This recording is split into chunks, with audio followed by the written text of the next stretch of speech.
Ladies and gents, my name is Xander, aka Deislayers, and in this video, we're going to discuss and review a fantastic pulse rifle that has the potential to be at least in my top 5 list, and that beauty is called the last Perdition.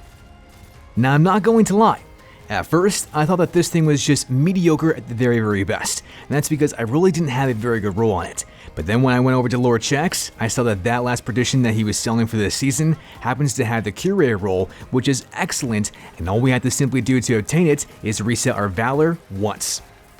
After trying out that version of the weapon, I knew that this thing definitely had some potential, but it wasn't until I got my second roll, which in my opinion is the God roll, and it's so good to the point where I was able to get a game that had over 50 plus kills and 10,000 damage.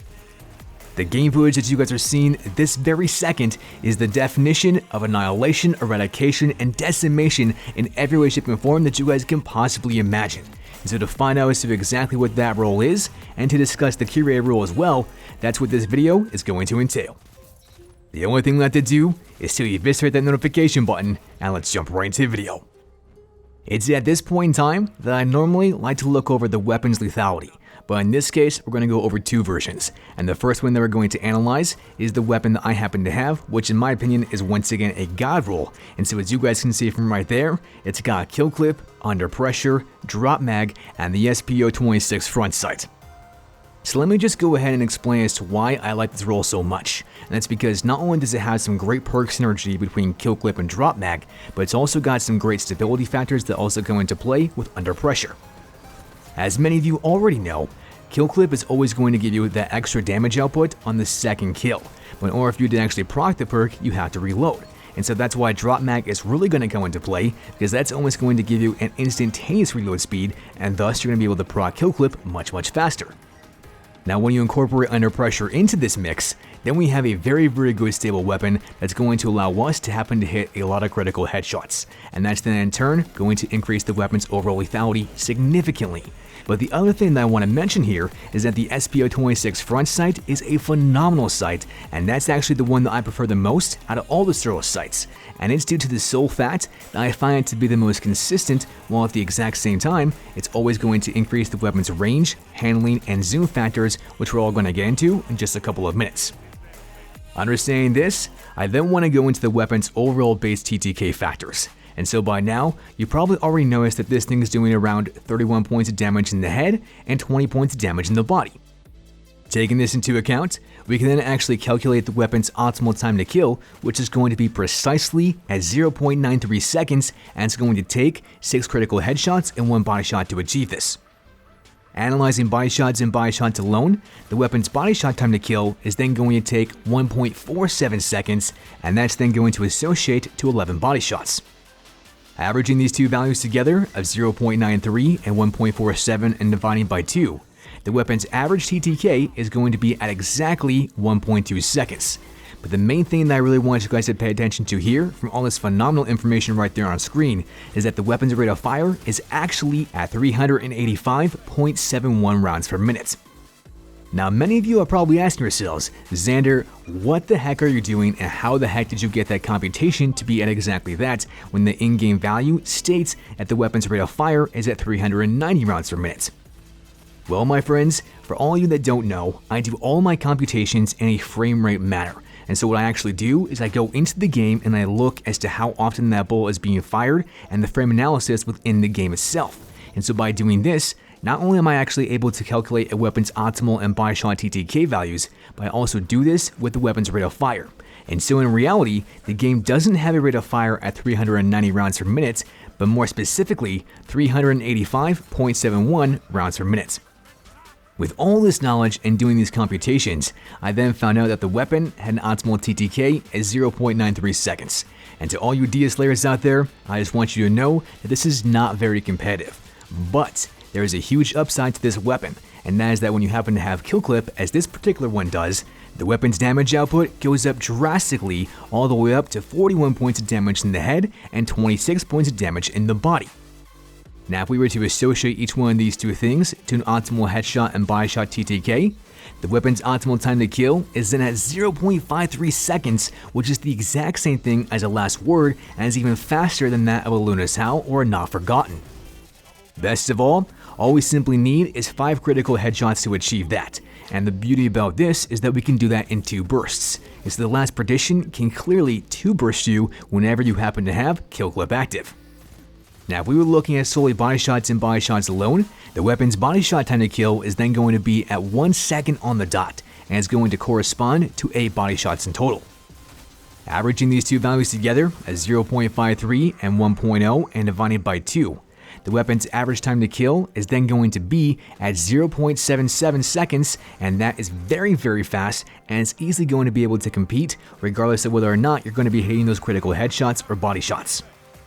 Once again, I want you to take note that the weapon's rate of fire is at 385.71, and furthermore, all the computations that you guys have seen so far is done with the Guardian at 10 resilience, aka 201 points of health. After hearing that, there is no doubt in my mind, and there should be no doubt in yours, that this last Perdition is definitely one of the best pulse rifles in the entire game and easily in my top 5 list simply because the math doesn't lie. And that clearly tells me that this thing can easily compete with a Last Word or a Luna's Howl or a Not Forgotten or anything along those lines, especially when you happen to have killclip procced.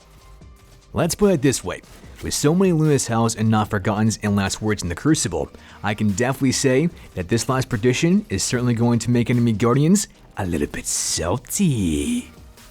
Now I realize that some Guardians out there has some horrendous and hideous and horrible RNG, so much to the point where they can never ever get a roll like the ones that you guys just saw. But the good news for all of us out there is that remember that Lord Shaxx is selling the curated roll as soon as you happen to reset your Valor once. And so as you guys can see from right here, that curated roll has a Rampage, rangefinder, accurized rounds, and the SPO 57 front sight. If you were to ask me, this curated roll is still the definition of a god roll, and that's because not only does it happen to have Rampage, which is going to increase the weapon's lethality significantly, and we'll cover that in just a couple of seconds, but furthermore, it's also got rangefinder, increasing the range, accurized rounds, increasing the range by 10, and the SPO 57 front sight, increasing the range by 15. To be more precise, with those exact perks, the range increase is going to be plus 25, but that isn't taken into account whenever you're actually aiming down sights, as that's then going to increase the range even more so because of rangefinder. In essence, this curated roll is very, very powerful because not only does it have some incredible range, but it also has a high lethality. And so the very next thing that we have to analyze is as to how much lethality does it really have. To answer that, you have to have Rampage stacking at least once, and when it does so, the weapon is then going to do 34 points of damage in the head and 21 points of damage in the body.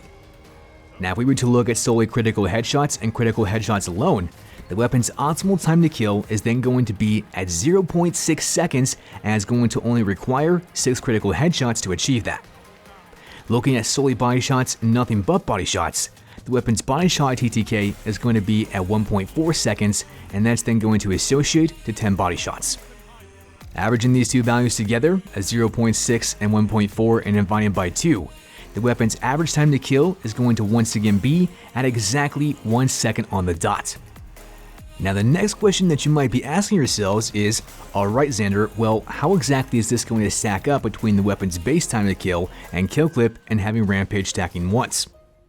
To you my friends I say, have no fear because I've done all those computations and you can see them right there on screen. And so to be exact, we have on the left the base weapon's time to kill, killclip in the center, and then Rampage times 1 on the right hand side.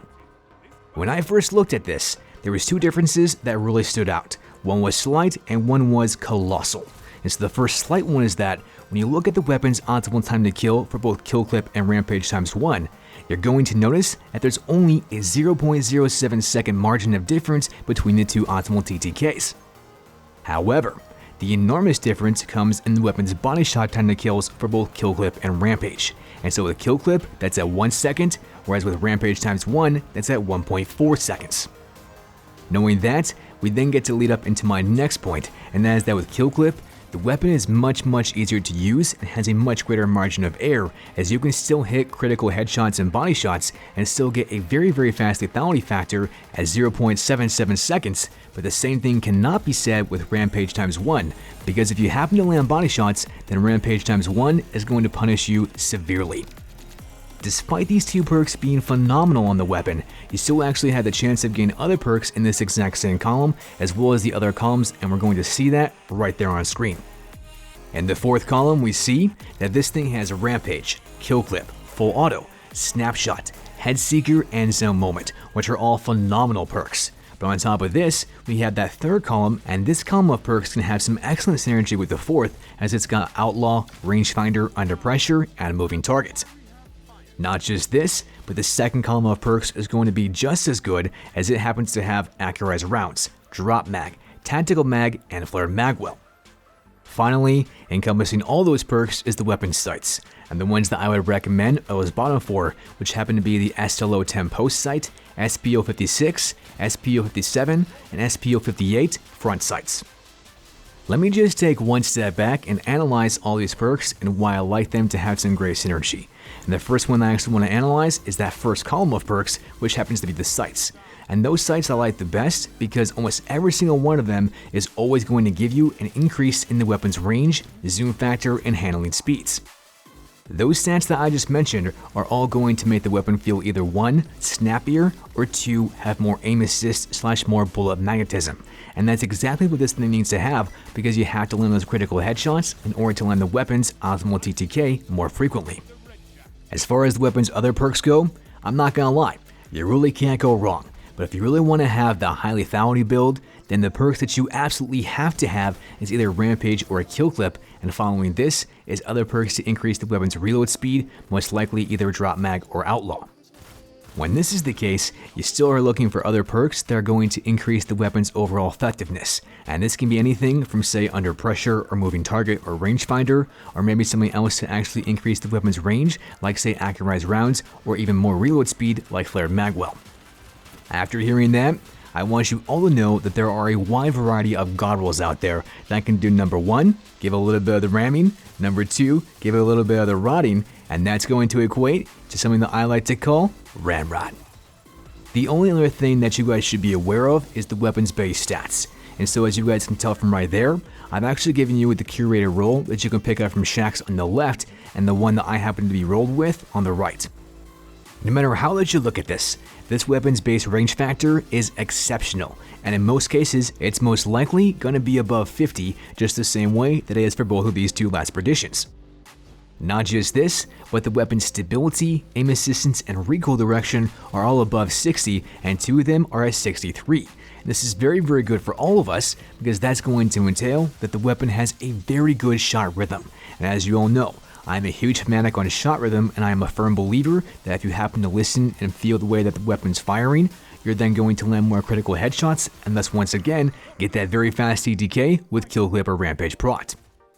All in all, I can definitely say that this thing is once again in my top 5 list for all the legendary pulse rifles in the entire game. And so having said that, I'm very curious to hear your guys' thoughts on this thing down in the comment section below, and no matter what you guys say, I can definitely guarantee that all your thoughts are going to be respected. Lastly, be sure to watch the newest, check the latest, and share, comment, like on social media, because you are the greatest. That's pretty much all I've got for you as of right now, Deislayers. And so as always, GG TNT.